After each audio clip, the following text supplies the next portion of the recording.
Hello and welcome to the news at 7 on Human Rights Radio 101.1 FM Abuja. My name is Oikeke Igado Kure. The headlines this hour.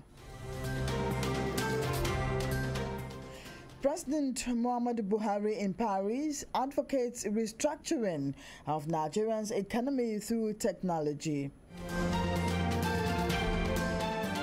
Troops cautioned against infringing on human rights as the fight against insurgency continues. Another foreign scene, Saudi-led strikes kill 30 in rebel-run Yemen prison.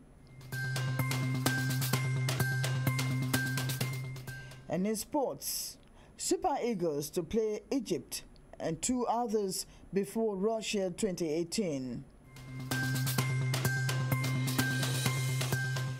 Details in a moment. Please do stay with us.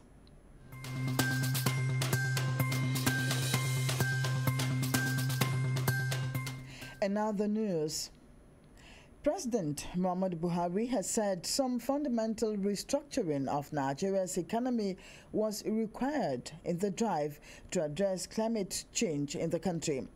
In getting this done, the president said technology will be a powerful tool to gently address climate change and advance development. He made the remarks while speaking at the One Planet Summit in the French capital. The president, according to a statement by his special advisor, Media and Publicity, Femi Adesina, called for financial and technical support of developed countries to tackle climate change issues. He explained that the adverse impacts of climate change, such as temperature rise, erratic rainfall, sandstorms, low agricultural yields, drying up of water bodies like Lake Chad, gully erosions, and constant flooding are a daily reality in Nigeria. The Group Managing Director, Nigeria National Petroleum Corporation (NNPC), Mekanti Baru, has said the federal government would adopt an aggressive measure to tackle the artificial scarcity of petroleum products in parts of the country. He said the Department of Petroleum Resources, DPR, has been directed to not only disperse free fuel to motorists and other members of the public from filling stations found holding products, but also seal such stations. Baru attributed the artificial scarcity of fuel to activities of corrupt marketers who he accused of holding the product. He said government and the NNPC has no intention of increasing the price of petroleum at this moment.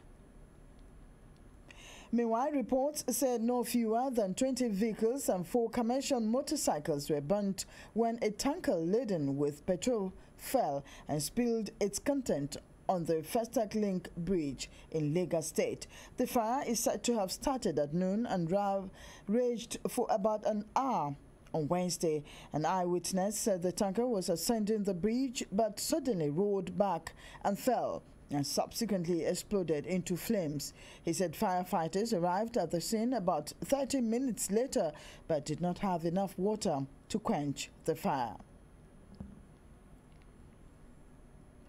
Children and young people must be protected from the harmful effects of internet and be made to maximize its potentials.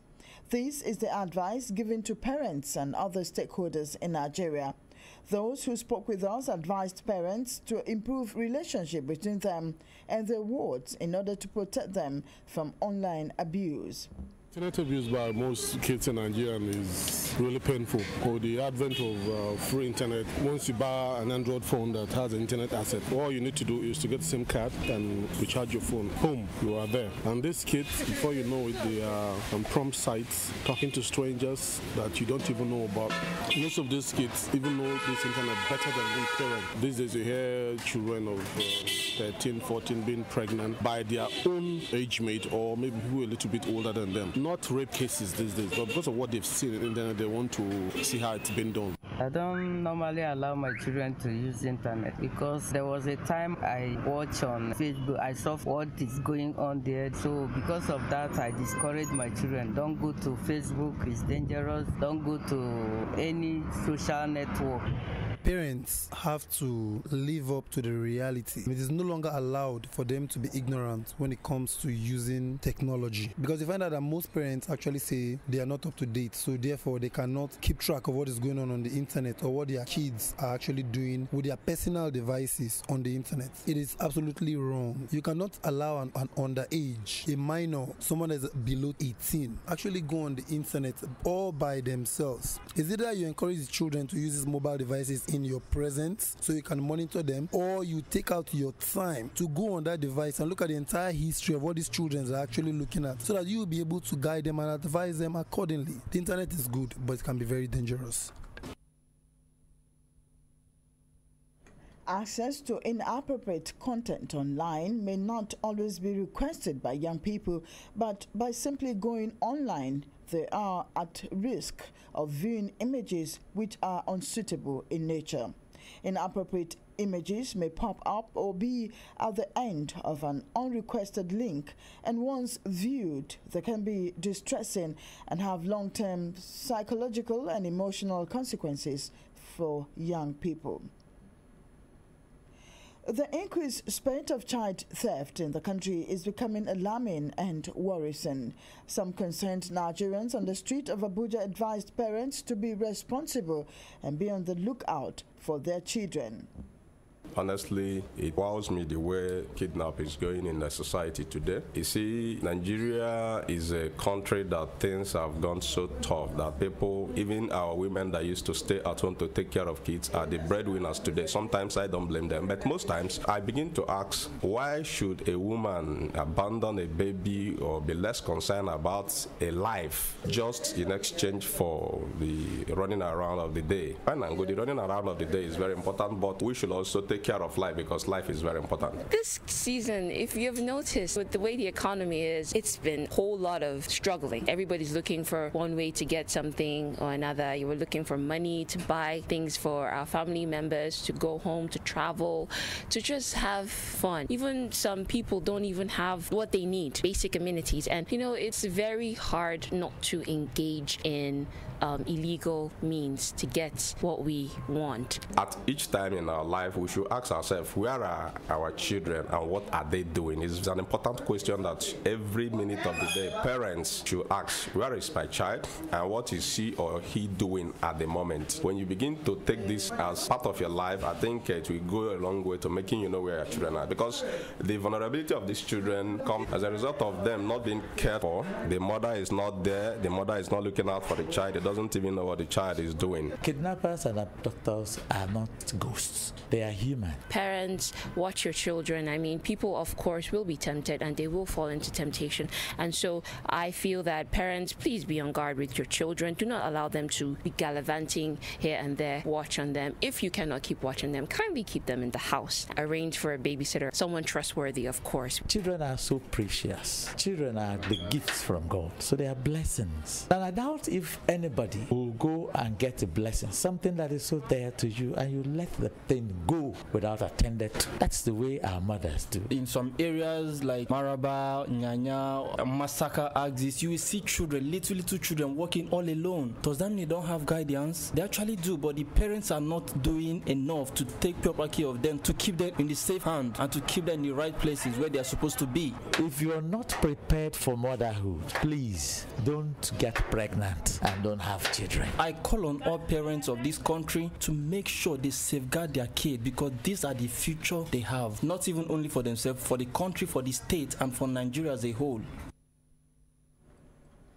As Nigeria moved closer to the general elections in 2019, youth in the country have been advised not to allow themselves be used as tools to perpetrate political crimes. Those who spoke in Abuja maintained that the right to vote and be voted for without fear or favor is one of the fundamental human rights of the people. Today's youth are being used as thugs.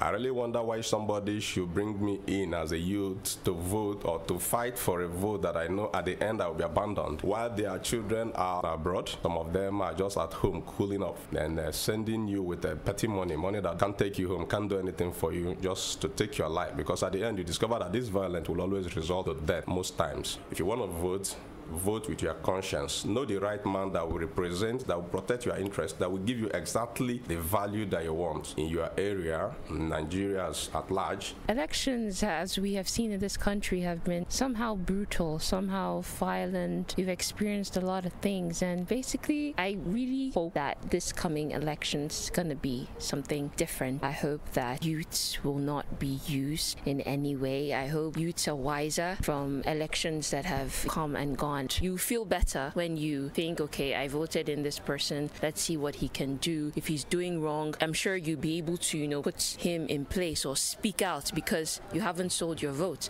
Don't sell your vote. If you sell your vote, you have just mortgaged your tomorrow. Tomorrow, the future of your children, your own good well-being in the society. We believe Nigeria has the best brain. The world has testified that. Even when it comes to crook, Nigeria has the best. If it comes to politicians that are dubious, it is stay in Nigeria. This time we'll begin to do the right thing. They shouldn't give in to politicians that try to bribe them, because any money that you get so quickly like this just goes away like this. So basically it's never gonna last. It is because we've been selling our birthright, our votes, that our politicians are using us for it, and we've suffered enough. They should try to know their right from their left and be able to choose rightfully the person they needed to be at the position they needed them to be. If we change today, we'll change on time. Election is coming, 2019. If we vote wisely, the youth will be in for a better day. Troops fighting Boko Haram insurgents in the northeast have been instructed to take the battle to the terrorist group without violation of human rights. Theatre Commander, Operation Lafia Dole, Major General Rogers Nicholas, said the military is a professional body and guarded by rules of engagement and should not be seen to be engaged in illegality. He also appealed to the host communities to assist the military with useful information and movements of the insurgents, as the military cannot be everywhere at the same time. Nicholas recently said some members of the public were still giving information about movement of troops in the region to the insurgents. And from there we'll take a short break, but we'll be right back. Please do stay with us. It's about that time. This is Human Rights Radio 101.1. Redefining broadcasting.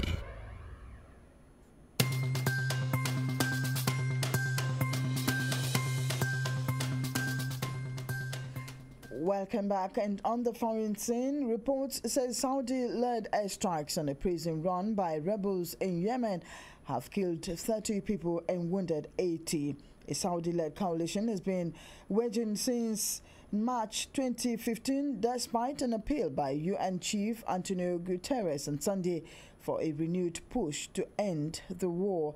One of the guards, Mohammed Al-Akel, said a first strike had damaged one wing of the jail, prompting some of the prisoners to try to escape, but it was then almost flattened by a second strike. He added that 3 further strikes damaged 2 other prison buildings and the perimeter wall.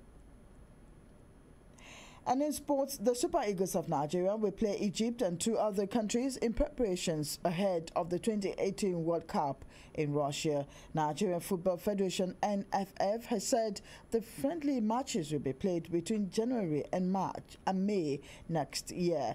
The Secretary General of the Nigerian Football Federation (NFF), Mohammed Sanusi, revealed this while speaking on the sidelines of the Confederation's 2018 budget defense with the House of Representatives Committee on Sports. He said although no final decision has been reached, the 3 friendly matches will be played in Abuja before the World Cup to be hosted by Russia in June. And that's the news, but we'd like to remind you that President Muhammadu Buhari is in Paris and he's advocating restructuring of Nigerian economy through technology. Troops cautioned against infringing on human rights as the fight against insurgency continues. On the foreign scene, Saudi-led strikes killed 30 in rebel-run Yemen prison. And in sports, Super Eagles to play Egypt, 2 others before Russia 2018.